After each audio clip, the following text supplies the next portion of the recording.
To start, Ben Kramer's opening quote by Muhammad Ali talked about servitism and how it is the right thing to do. But Muhammad Ali refused to go into the military after he was drafted, and he was forced a year's suspension of boxing for it. I'd also like to talk about a point by Ellie, how gangs, how if we have students go into a national service, it will prevent them from going into gangs.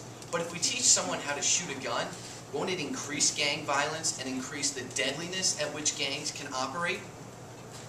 And how can we expect students who are in college to perform 200 hours of service? With already the amount of pressure and work that college students are under, we can't logically assume that college students will be able to spend 200 hours of their time that they could be spent studying or working hard to get good grades in college and prepare for their future on the community.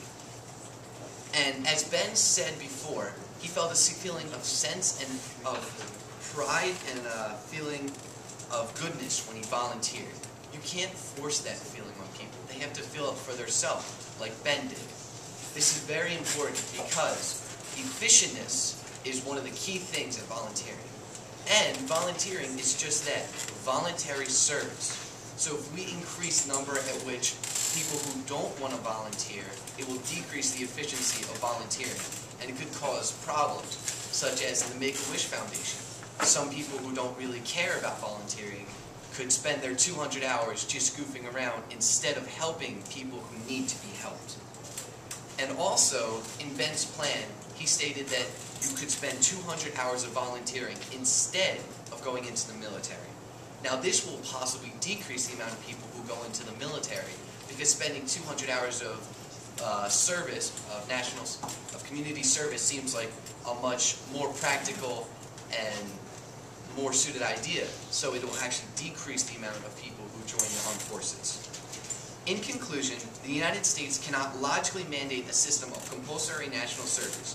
When we have a mandatory system such as this in the past, it has just led to violence by citizens and riots against the draft. Not only will this system lead to civil unrest, but it will also cost $3 million a year, $3 trillion a year actually, to pay each new recruit. But that figure does not include the amount of money the U.S. will have to spend on paying disabled veterans, which is already $59 billion a year.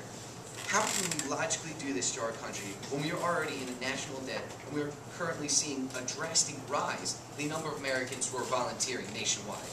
This system will not work and is undesirable. Thank you, and vote negative.